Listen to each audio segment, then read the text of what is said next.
बच्चों ये रिकॉर्डिंग आप लोगों में से कोई देखता है क्या? अगर नहीं देखता है तो बता दो एक बार, फिर मैं बंद कर देता हूँ रिकॉर्ड करना। आप देखते हो? एक ही बच्चा देखता है। तो काम पूरा हो गया तुम्हारा, आकांक्षा।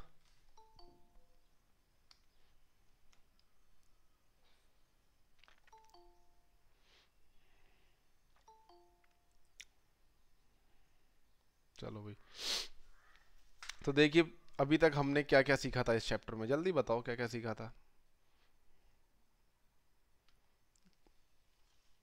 क्या सीखा था हमने इस चैप्टर में? अभी हम क्या सीख चुके हैं बच्चों?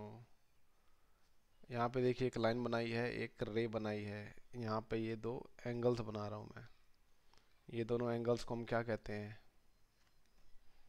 क्या कहते थे? They are linear pair. हाँ, they are linear pair. Very good. ठीक है, तो इनको हम कहते थे लीनियर पेयर।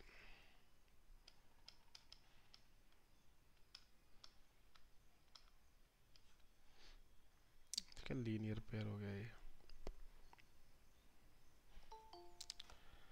जीत शिंदे। ठीक है, दो लाइंस हैं देखिए ऐसे, और इन दोनों एंगल्स की बात हो रही है, तो ये दोनों एंगल्स क्या होते हैं हमेशा? ये दोनों एंगल्स जो हैं, vertically opposite angles. Vertically opposite angles are equal. Vertically opposite angles. ठीक है। चलिए, पैरेलल लाइंस पढ़ने से पहले हम एक बार ट्रांसवर्सल लाइन को पढ़ लेते हैं। ट्रांसवर्सल लाइन क्या चीज़ होती है? तो देखिए, कोई भी लाइन जो दो या 200 दो से ज़्यादा लाइंस को इंटरसेक्ट करे, उसे हम ट्रांसवर्सल लाइन कहते हैं। जैसे देखिए, ये कुछ लाइनें हैं यहाँ पर। ये कुछ लाइनें हैं यहाँ पर। पहले दो ही लाइन लेते हैं। तो ये देखिए, एक लाइन होगी जो इन दोनों को कट करेगी, तो इस लाइन को बच्चों हम कहते हैं ट्रांसवर्सल लाइन। क्या कहते हैं? ये हमने क्लास सेवेंथ में भी पढ़े, इसको देखा था, पढ़ा था। तो इस लाइन को कहते हैं ट्रांसवर्सल लाइन। तो इसकी डेफिनेशन क्या होती है? दो या दो से ज़्यादा, यानी देखिए, दो तीन लाइंस को भी इंटरसेक्ट कर सकती है, ये चार को भी कर सकती है। ठीक है, तो जो रेड वाली लाइन है, ऐसी लाइन को हम कहते हैं ट्रांसवर्सल लाइन।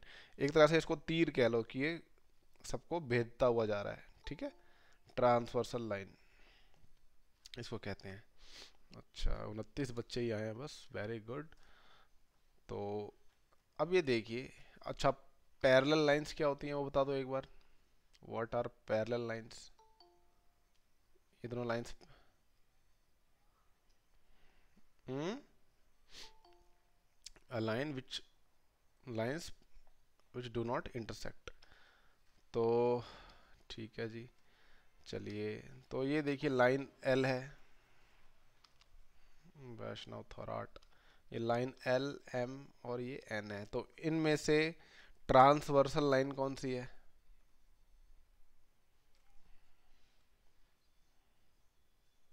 कौन सी लाइन है बताओ ट्रांसवर्सल? बाकी बच्चे? ठीक है, line N is transversal.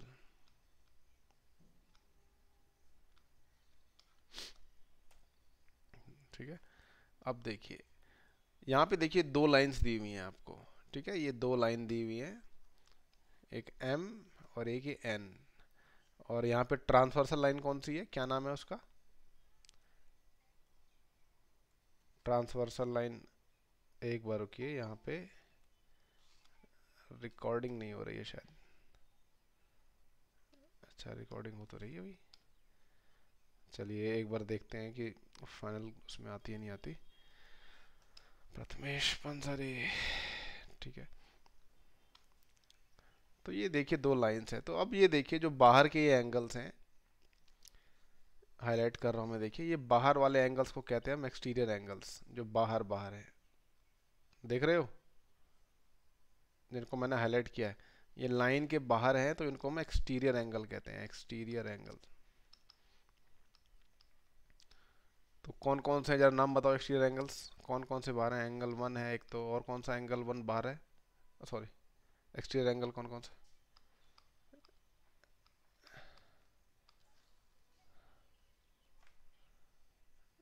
Angle 2, ठीक है, ये सब एक्सटीरियर एंगल है। अब ये जो दो लाइनें हैं इनके अंदर वाले एंगल्स को इंटीरियर एंगल कहते हैं, ठीक है, जो इनके अंदर हैं एंगल्स, इन साइड में है, जैसे ये वाले एंगल्स देखिए, ये सारे एंगल्स इनसाइड में हैं तो इनको हम कहते हैं इंटीरियर एंगल्स। क्या कहते हैं, इंटीरियर एंगल्स। तो ये हैं हमारे इंटीरियर एंगल्स। तो ये जो अंदर वाले एंगल्स हैं इनके नाम बताओ जरा क्या क्या है। एक तो एंगल 3 दिख रहा है मेरे को,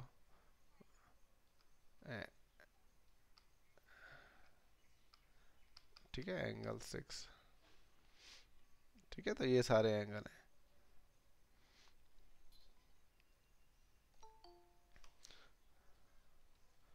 साक्षी पीछे आवाज आ रही है आपके बहुत पीछे से, ठीक है, ठीक है, ये एक्सटीरियर एंगल है, ये इंटीरियर एंगल्स हैं। अब देखिए बाहर वाले जो एंगल्स होते हैं, ये देखिए, अब इन दोनों एंगल्स के बारे में आते हैं, ठीक है, अब पेयर ऑफ एंगल्स के बारे में आएंगे। अब हम जोड़े, ठीक है, पेयर मतलब क्या होता है, ठीक है, तो उन एंगल्स की जरा बात करेंगे एक बार। सौरभ भारद्वाज, सौरभ भारद्वाज कौन सी क्लास में है?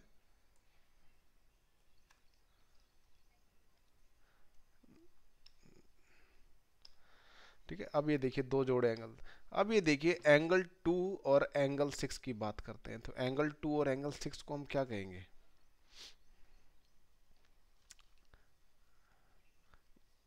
ये हैं corresponding angles, corresponding angles.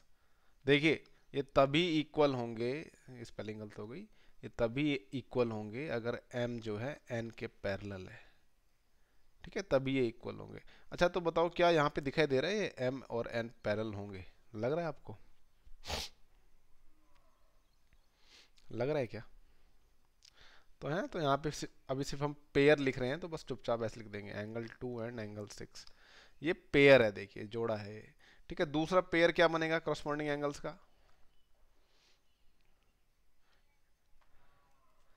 Very good, angle 1 और एंगल 5 का पेयर बनेगा, देखो एंगल 1 और एंगल 5 भी एक पेयर बनेंगे बच्चों, एंगल 1 एंड एंगल 5। अच्छा, और कौन सा पेयर बन सकता है,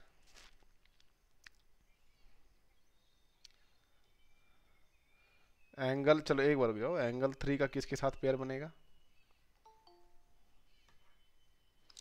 एंगल 7 के साथ बनेगा, ठीक है, सो एंगल 3 जो है इसका पेयर बनेगा एंगल 7 के साथ। अच्छा और कौन सा बचा अब, ये बचे एंगल 4 एंड एंगल 8, जो बाकी के बचे हुए एंगल हैं। तो ये पेयर हुआ बच्चों, ठीक है, pair of corresponding angles, pair of corresponding angles pair होते हैं, ठीक है, जोड़े में होते हैं। अब आते हैं एक और चीज़ पे इम्पॉर्टेंट, जिसका यूज़ हम कुछ ज़्यादा ही करेंगे, 7th में भी कर चुके हैं बहुत ज़्यादा। अब इंटीरियर एंगल्स में आते हैं, ठीक है, वो इंटीरियर एंगल्स को देखते हैं। ये वैसे मैं बता चुका हूँ आपको, एंगल 4 एंड एंगल 6, ठीक है, ये देखिए ट्रांसवर्सल का के एक तरफ ये है और दूसरी साइड एंगल 6 है, और दोनों देखिए अंदर की तरफ ही हैं, तो इनको हम कहते हैं क्या, अल्टरनेट,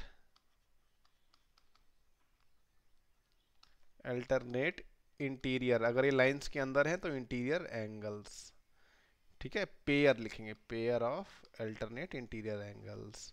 तो पहला पेयर हमें क्या मिला, एंगल 4 और एंगल 6, ठीक है, उसके बाद ये देखिए दूसरा पेयर क्या मिलेगा बताइए,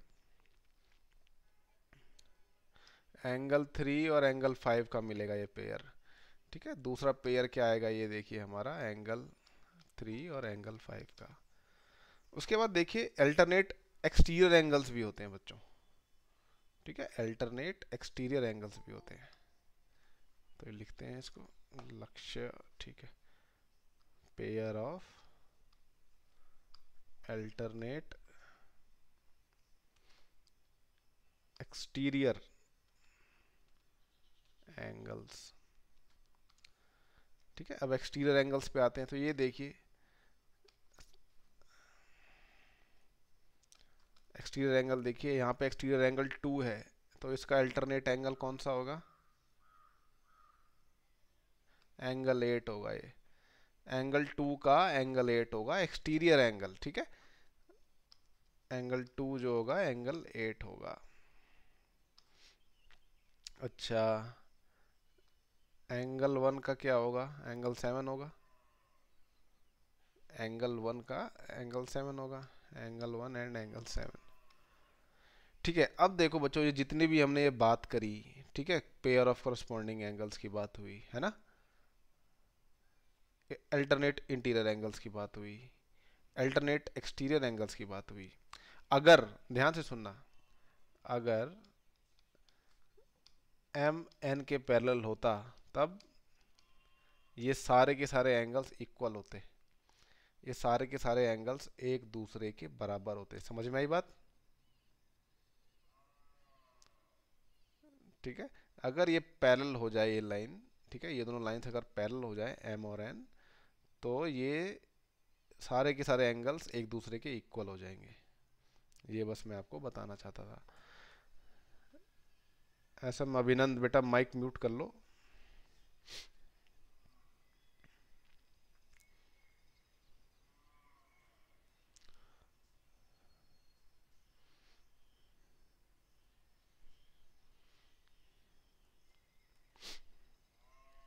अच्छा, अब एक बात ये भी ध्यान दीजिए, एक पेयर रह गया,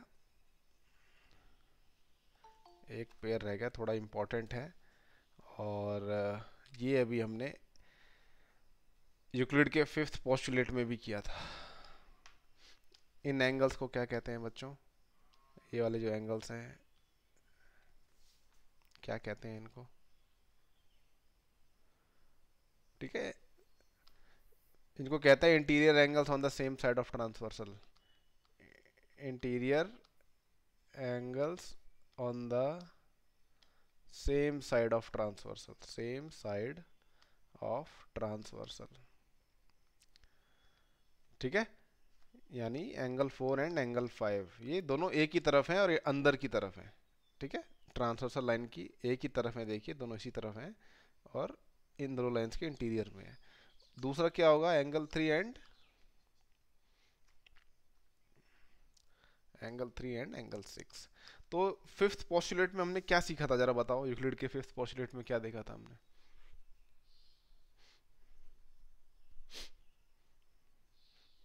क्या था? अगर एंगल 4 और एंगल 5 क्या हो जाए तो क्या होगा? बताओ बताओ बताओ।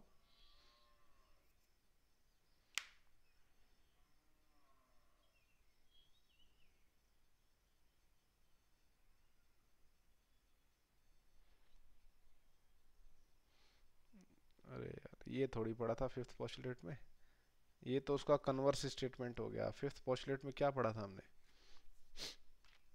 सब भूल गए ना। उसमें लिखा था अगर एंगल 4 और एंगल 5 का सम 180 डिग्री से लेस हो जाए तो क्या होगा?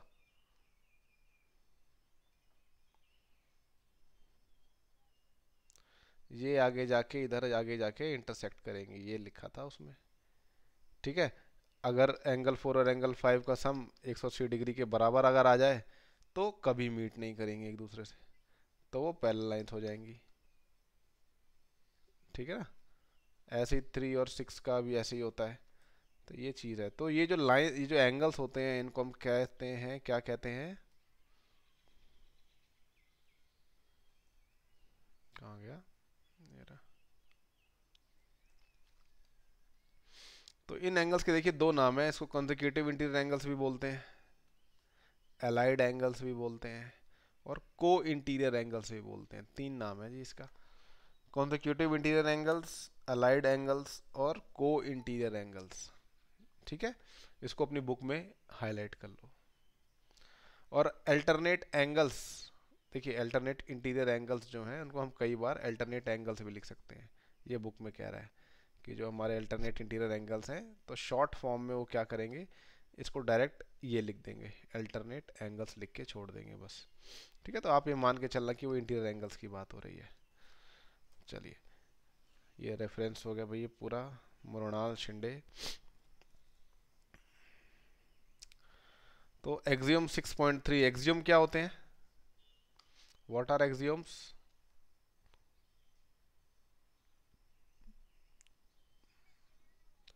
क्या माना हुआ होता है, सच या गलत या झूठ माना हुआ होता है, क्या होता है? क्या माना हुआ होता है, सही बोल रहे हो मगर अधूरा बोला तुमने, पूरा बोलो। यूनिवर्सल ट्रूथ, जिसको हमने सच माना हुआ होता है, ठीक है, सेल्फ एविडेंट ट्रूथ भी कह देते हैं, ठीक है।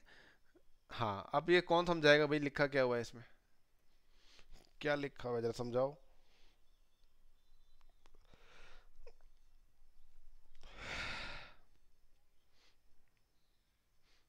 हम्म।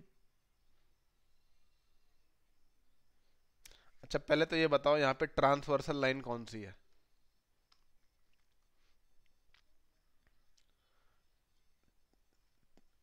कौन सी लाइन ट्रांसवर्सल है? एक ऐसी लाइन जो दो या दो से ज्यादा लाइंस को काटते हुए जाए, भेदते हुए, जैसे तीर की तरह भेदते हुए जाए, दो या दो से ज्यादा लाइंस को, उसको हम ट्रांसवर्सल लाइन कहते हैं। तो ये हमारी ट्रांसवर्सल लाइन है, ठीक है, एडी। तो हाँ, वेरी गुड। अब बताओ ये एक्सियोम क्या कहना चाह रहा है?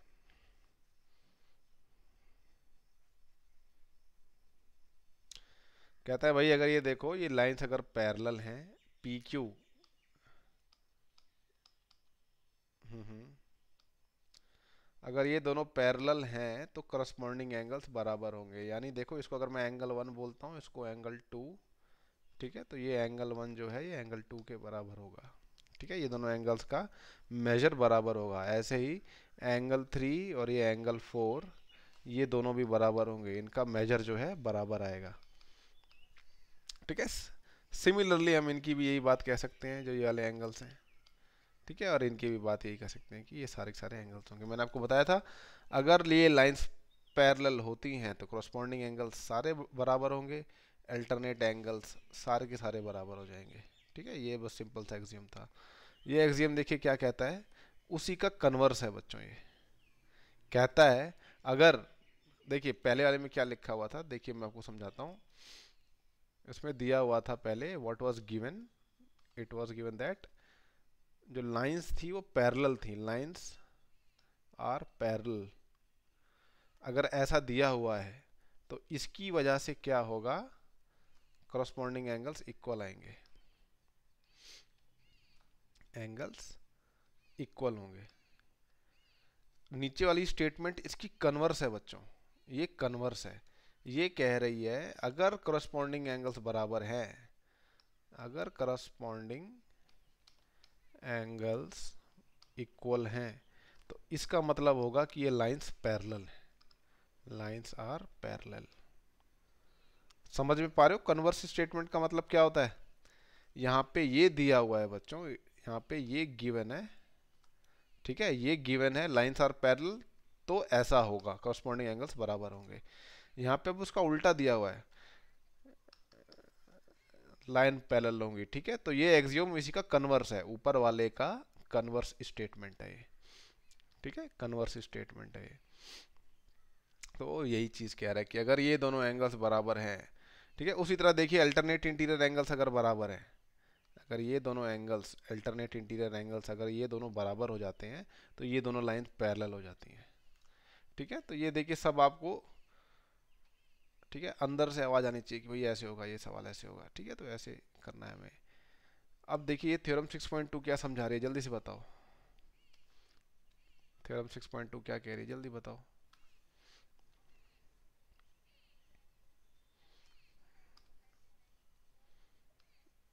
हम्म, तो ये मान लिया वन, ये मान लिया टू, ये मान लिया थ्री, ये मान लिया फोर, तो कौन कौन से एंगल इक्वल होंगे?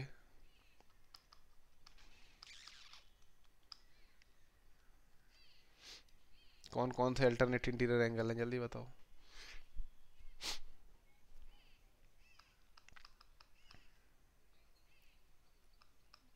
ठीक है, ये दोनों एंगल्स। ठीक है, यहाँ पे इफ में देखिए क्या दिया हुआ है, अगर एम एम और एन पैरेलल हैं तब ऐसा होगा। अब नीचे देखिए इसकी कन्वर्स स्टेटमेंट दी हुई है। ठीक है, इसी का उल्टा दिया हुआ है, इसमें दिया हुआ है अगर ये दोनों एंगल्स इक्वल हैं, अगर दिया हुआ है, देखिए कह रहा है अगर ऐसा है, अगर ऐसा हो रहा है, if angle one is equals to angle two, then m is parallel to n. ठीक है, तो ये इसकी कन्वर्स स्टेटमेंट है बच्चों, उल्टा है। यहाँ पे देखिए हमें दिया हुआ था कि m जो है वो n के पैरेलल है और ऐसा होगा, यहाँ पे हमें उल्टा दिया हुआ है। यहाँ पे हमें दिया हुआ है अल्टरनेट इंटीरियर एंगल अगर इक्वल होंगे तो m और n पैरेलल होंगे।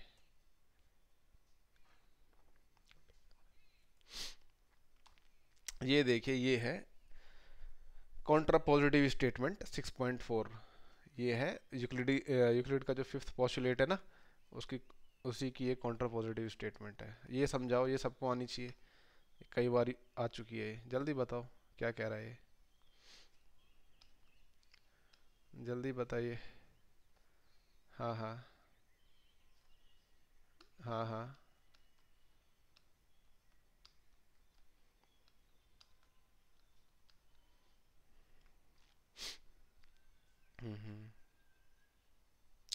यहाँ पे दिया हुआ है if m is parallel to n, then angle one और एंगल टू सप्लीमेंट्री होंगे। सप्लीमेंट्री का मतलब जिनका सम 180 डिग्री के बराबर है। ठीक है, अगर ऐसा होगा तो ये को इंटीरियर एंगल्स होते हैं बच्चों, इनको हम कहते हैं को इंटीरियर एंगल्स, ये दोनों सप्लीमेंट्री होंगे।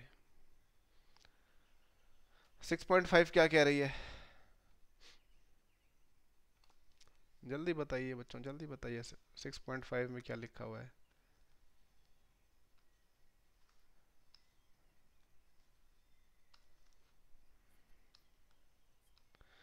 6.4 का कन्वर्स है, तो क्या दिया हुआ है, क्या कह रहा है, जरा बताओ। कन्वर्स है तो क्या कह रहा है?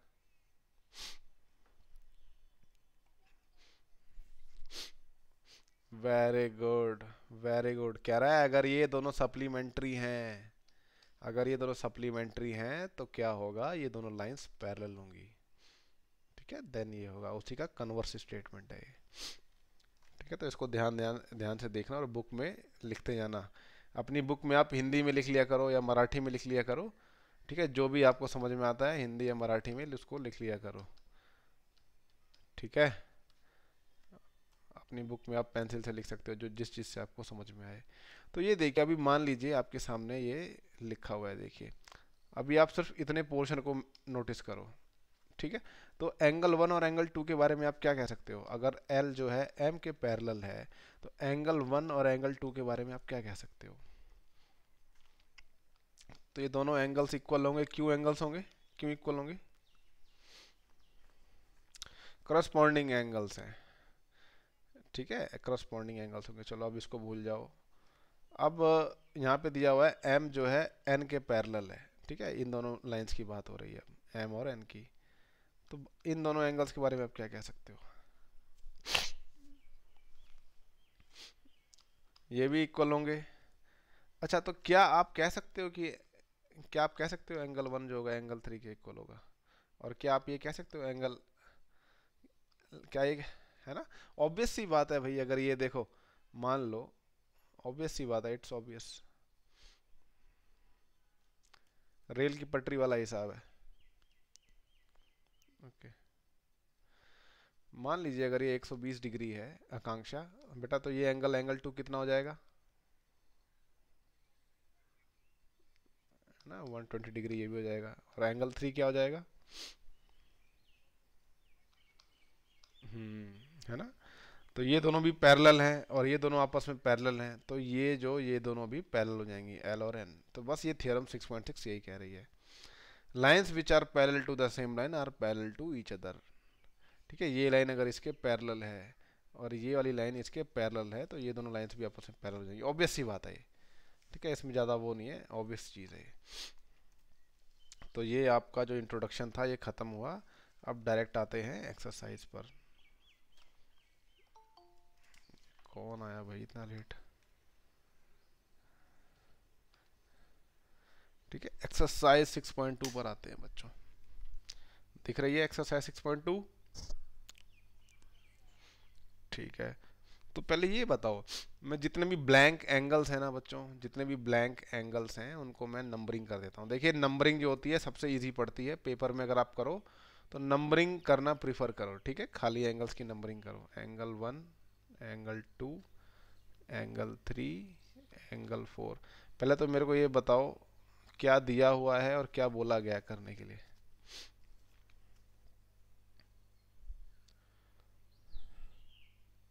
क्या, दोबारा बोलो, दोबारा बोलो। अच्छा, और क्या दिया क्या हुआ है? शो करना है हमें, दिया नहीं हुआ यहाँ पे कार्तिक, हमें ये दिया ही नहीं हुआ यहाँ पे कि शो करना है। ठीक है, हमें ये शो करके दिखाना है कि भाई ये दोनों पैरेलल हैं। We have to show A B is parallel to C D. तो हमें ये अभी दिया ही नहीं हुआ पहली बात तो अभी हम इसका देखिए सॉल्यूशन लिखेंगे। ठीक है, तो पहले देखिए जो जो अभी हमने सीखा था, हमने पहली एक्सरसाइज में दो तीन चीज़ें सीखी थी। एक तो लीनियर पेयर सीखा था और एक वर्टिकली अपोजिट एंगल सीखा था, याद है? तो ये बताओ, ये दोनों एंगल्स को नोटिस करो, 50 डिग्री और एंगल 1 को। तो 50 डिग्री और एंगल 1 को नोटिस करो, ये दोनों एंगल्स क्या है? अरे वाह, vertically opposite angles. Angle 1 and 50 degree both are vertically opposite angles, है ना?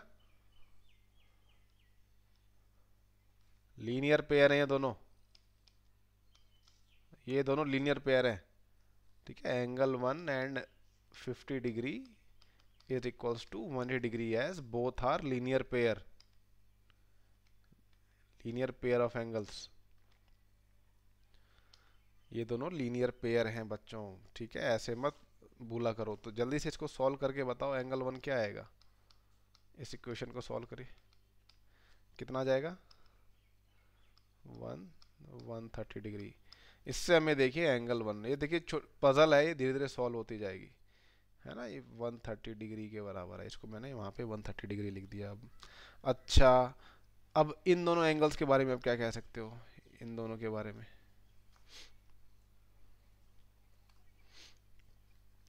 ठीक है, ये भी आपको पता है कि भाई ये दोनों वर्टिकली अपोजिट हैं, तो ये एंगल क्या हो जाएगा? 130 डिग्री का हो जाएगा ये भी। ठीक है, तो आप लिखेंगे angle x equals to 130 degree. ठीक है, तो आप देखिए आपको हमेशा यहाँ पे रीज़न लिखना पड़ेगा, यहाँ पे आपको हमेशा रीज़न लिखना पड़ेगा, वर्टिकली अपोजिट एंगल्स। ठीक है, ये आपने लिख दिया। ठीक है, अब चलिए एंगल 2 कितना डिग्री का होगा? एंगल 2 50 डिग्री का क्यों होगा? क्या रीज़न है इसका? क्या रीज़न है? Vertically opposite angles. ठीक है, ये दोनों वर्टिकली अपोजिट एंगल्स हैं, तो एंगल 2 भी हमें पता लग गया, ये है 50 डिग्री का। ठीक है, चलो, तो हमने इसका नाम क्या रखा होता? 1, अरे यार नाम नहीं मिटाना चाहिए था हमें इसका, अभी हमें हेल्प होती है इससे। 1 था, इसका नाम 2 था, ये 3 4, इसका नाम 5 रख देते हैं, इसका नाम 6 रख देते हैं। ठीक है, अरे अभी प्रूव करना पड़ेगा, ऐसे डायरेक्ट प्रूव नहीं कर सकते इसको। ठीक है, तो पहले y निकाल लो, पहले ये बताओ y क्या आएगा? एंगल y,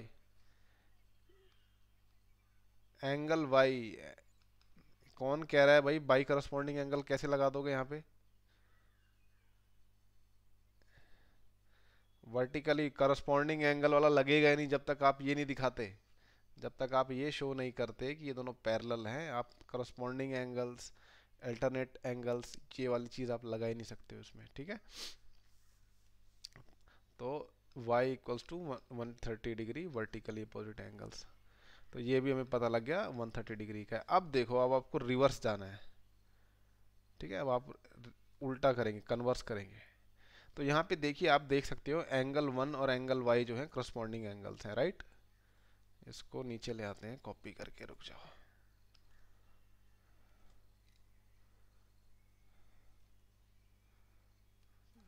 खाली जगह में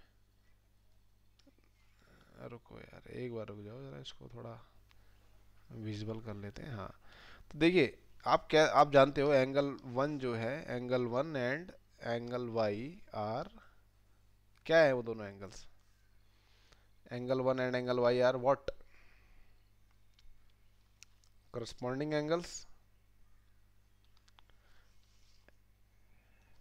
ठीक है। एंड एंगल वन जो है वो एंगल वाई के बराबर है, 130 डिग्री के। so this implies that what?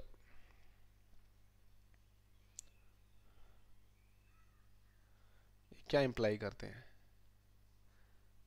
अरे यार, इसकी कन्वर्स बताई तो थी अभी थोड़ी देर पहले।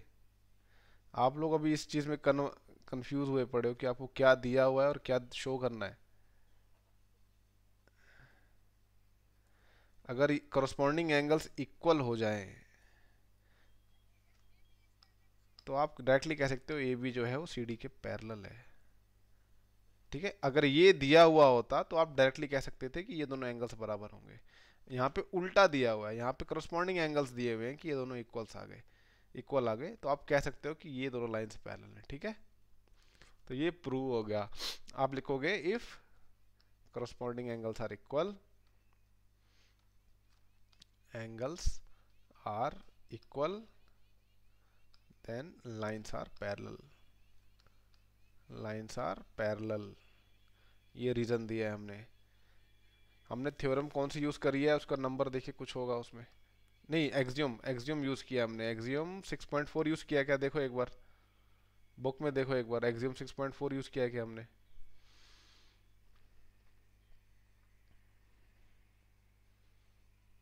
बुक खोल के लगता है कोई नहीं बैठा हुआ। सूजल कामले अपना नाम लिखे जा रहा है, पता नहीं क्यों।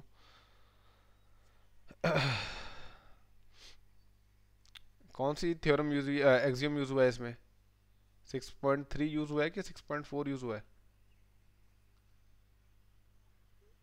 6.4 यूज हुआ है ना, तो उसकी स्टेटमेंट लिखनी पड़ेगी यहाँ पे आपको। तो ऐसे ही देखिए, दूसरा सवाल है यहाँ पे, क्या क्या गिवन है, पहले तो ये बताओ गिवन क्या है हमें, समझो पहले तो दिया क्या हुआ है।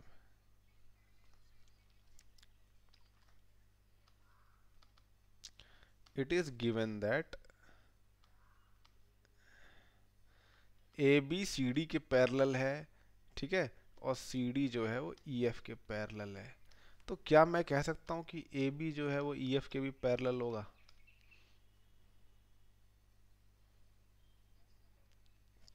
पक्का? लास्ट थ्योरम हमें वही बताती है, वेरी गुड। क्या उस थ्योरम का नाम क्या है बताओ, नंबर बताओ क्या है उस थ्योरम का? Very good, 6.5। उसकी स्टेटमेंट पढ़ के सुनाओ ओम, क्या कह रहा है वो।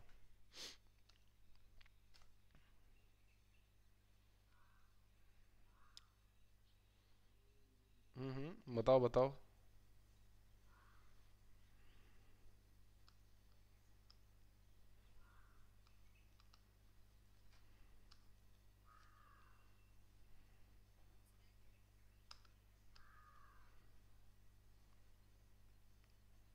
ठीक है, थ्योरम 6.5 ये कहती है।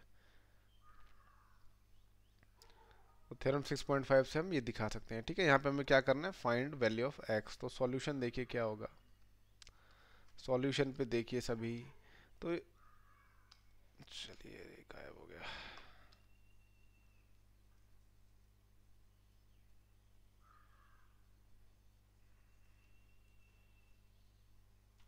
ठीक है भाई, फिर से लिखता हूँ मैं क्या क्या गिवन था हमें।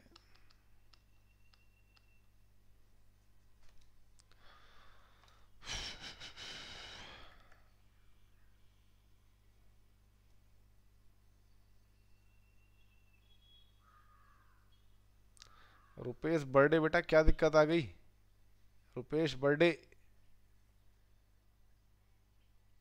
अरे यार, गलती से कर देता यार सारा।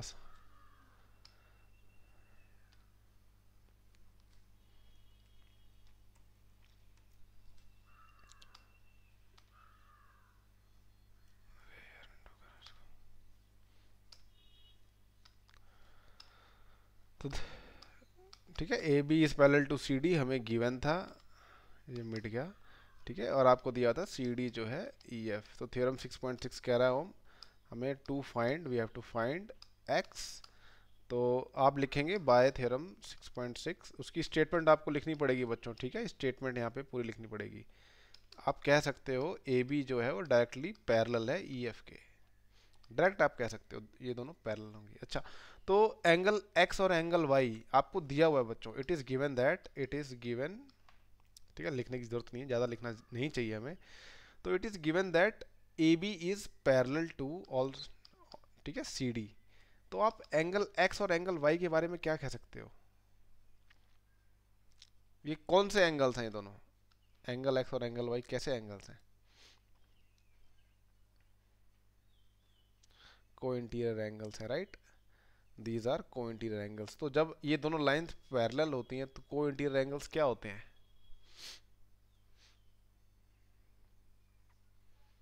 Very good. फिर क्या होते हैं? है ना, दोनों सप्लीमेंट्री होते हैं, राइट, बोथ आर सप्लीमेंट्री।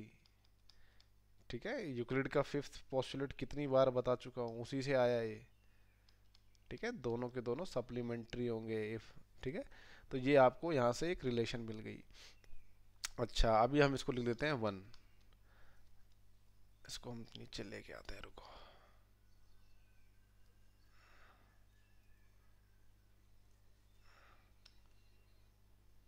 इसमें देखिए बच्चों, थोड़ा सा आपको ध्यान देके करना पड़ेगा, कहीं सवाल में आप वही चीज़ ना प्रूव करने लग जाओ जो ऑलरेडी गिवन हो, है ना। कई बार बच्चों ने यही किया है, सवाल में वही चीज़ करने लग गए जो गिवन थी, और जो प्रूव करना था उसको उन्होंने गिवन मान लिया, उल्टा ही करने लग गए सवाल को।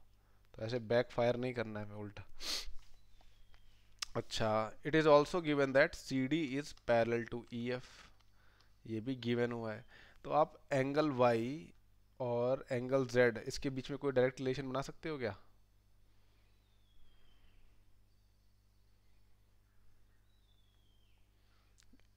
क्या इन दोनों के बीच में डायरेक्ट रिलेशन बन सकती है? चलो ये सब छोड़ो, ठीक है, ये सब छोड़ो, इस एंगल का नाम मैं रख देता हूँ, चलिए, एंगल 1। तो एंगल वाई और एंगल 1 के बारे में आप क्या कह सकते हो? ठीक है, बोथ आर, अरे एंगल वाई और एंगल 1 लीनियर पेयर है क्या?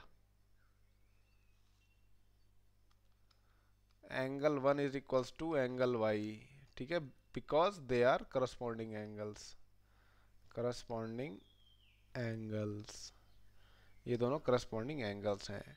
ठीक है, तो यानी इस एंगल को मैं यहाँ पे हटा के एंगल वाई लिख सकता था। ठीक है, तो वाई और, अब इन दोनों एंगल्स के बारे में आप क्या कह सकते हो, वाई और जेड के? ऑल्सो आप लिखेंगे, also angle Y plus angle Z equals to 180 degree, both are linear pairs, linear pairs. ठीक है, अब देखिए आपके पास एक linear equation in two variable आ गई, आपके पास एक इक्वेशन आ गई आपके पास। अब आपको ना ही y पता है ना ही z पता है, बट आपको क्या पता है? आपको क्या पता है? इन दोनों का रेशियो पता है हमें। ठीक है, इट इज गिवन दैट, इन दोनों का रेशियो पता है हमें। It is given that y is to z किसके कितने के इक्वल है? 3:7 के बराबर है। ठीक है, तो आप मान लीजिए, देखिए इसको ऐसे भी कर सकते हो, इस स्टेटमेंट को, रिलेशन को आप ऐसे भी लिख सकते हो, आप y/z इक्वल्स टू 3/7, ऐसे भी लिख सकते हो आप। ठीक है, तो आप बिना कॉमन फैक्टर लिए भी कर सकते हो इसको, इसको दो दो तरीके से हो सकता है। ठीक है, तो अभी फिलहाल देखिए ये आसान पड़ता है, let x be the common factor, x ही निकालना है, सॉरी, यहाँ पे हम लेते हैं a, let a be the common factor. तो ये देखिए एंगल y किसके इक्वल हो जाएगा? 3a के। एंगल z हो जाएगा, किसके इक्वल हो जाएगा ये? 7a के। ये दोनों वैल्यूज जो हैं, आप ये दोनों वैल्यूज इसमें पुट कर दोगे, इस वाली इक्वेशन में। ठीक है, तो ये देखिए angle Y plus angle Z को हम लिख सकते हैं direct, angle Y plus angle Z equals to 180 degree. इसको डायरेक्टली हम लिख सकते हैं 3a plus 7a equals to 180 degree. तो क्या आएगा बताओ, इन दोनों को सम करोगे तो क्या आएगा, जल्दी बताओ। 10a, एक अब क्या करेंगे आगे,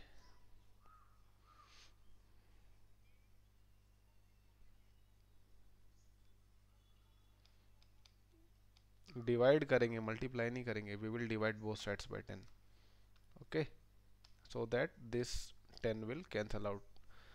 तो ये देखिए आ जाएगा a इक्वल्स टू 180 अपॉन 10। तो बताइए a की वैल्यू क्या आ जाएगी, ए की वैल्यू आ जाएगी 18 डिग्री। ठीक है, तो यहाँ से देखिए आपको पता है एंगल वाई जो है वो 3a के बराबर है, और ए की वैल्यू आ गई है 18, तो एंगल वाई की वैल्यू क्या आ जाएगी 54 डिग्री। एंगल जेड किसके इक्वल है,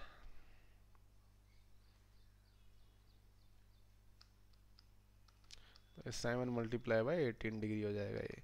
तो क्या आएगा बताइए 126 डिग्री। ठीक है, 54 एंड 126। तो ये देखिए ये 126 डिग्री आ गया, ये 54 डिग्री आ गया, ये 54 डिग्री आया तो ये भी 54 डिग्री हो जाएगा। ठीक है, ये 54 डिग्री आया तो एंगल एक्स कैसे निकालेंगे हम,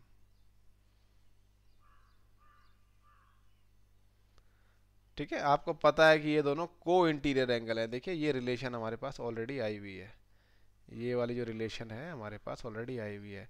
तो एंगल एक्स, देखिए एंगल एक्स जो है हमें नहीं पता, एंगल वाई हमें कितना पता लग चुका है 54 डिग्री। ये देखिए इस इक्वेशन को हम सॉल्व कर लेंगे, हमारा आंसर आ जाएगा। ठीक है, इस इक्वेशन को सॉल्व कर लेंगे, हमारा आंसर आ जाएगा। तो सॉल्व करो भाई, क्या आएगा बताओ, एंगल है 126 डिग्री, अरे 54 degree, angle X equals to 126 degree. देखिए ये जरूरी नहीं है ये सवाल ऐसे ही हो, इस सवाल को करने के लिए लगभग 6-7 तरीके हैं। ठीक है, इसमें अल्टरनेट इंटीरियर एंगल्स का भी कॉन्सेप्ट लगा सकते थे हम, जरूरी नहीं है कि ऐसे ही होगा, बहुत सारे तरीकों से होगा ये। समझ में आई बात। तो बाकी के एंगल जो सवाल हैं हम नेक्स्ट क्लास में कंटिन्यू करेंगे बच्चों, ठीक है, समझ में आई बात। तो अंजलि बेटा, आपको आवाज़ आ रही है Anjali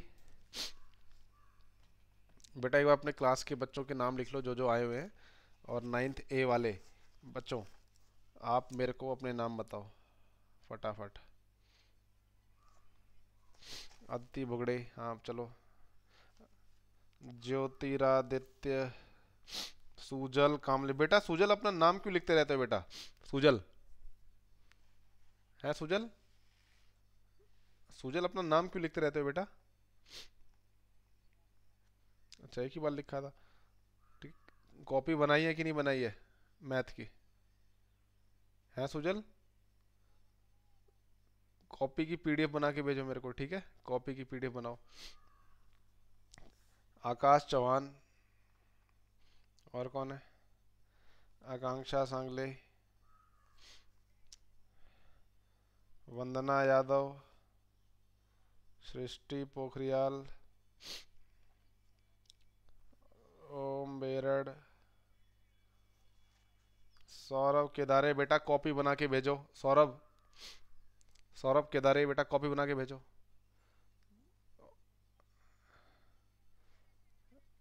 Nilesh Giri, S M Abhinand, R N संसरे,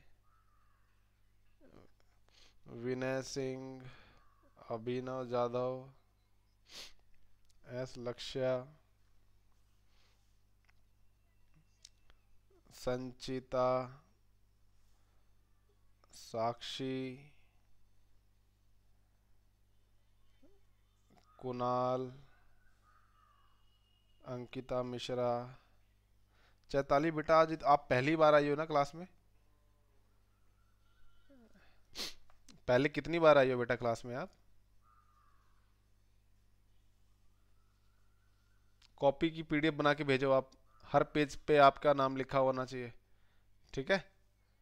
हाँ, मैं देखता हूँ आपने कितनी क्लास अटेंड करी है एक बार, क्योंकि आप मेरी क्लास में आज थर्ड टाइम आए हो, बस तीसरी बार आए हो, और कितनी सारी क्लासेस हो चुकी हैं।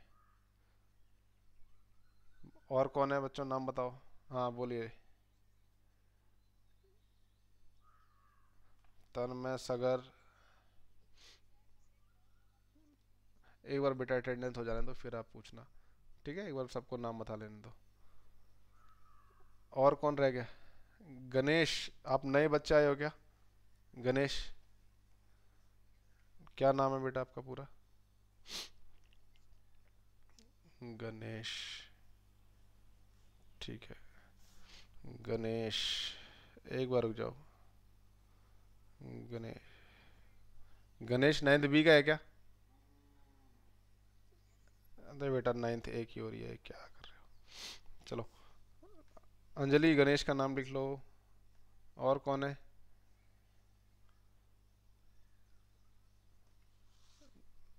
नाइन्थ ए का और कौन है जिसकी अटेंडेंस नहीं हुई?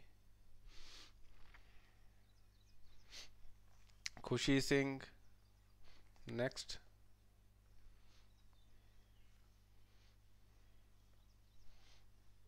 सबकी अटेंडेंस हो गई? चलिए। तो क्या पूछ रहे थे लक्ष्य?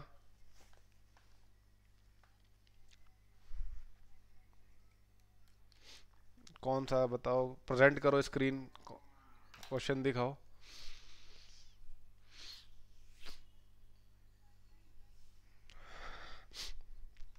एक बार रुको, इसको मैं एक बार बंद कर देता हूँ। हाँ लेफ्ट।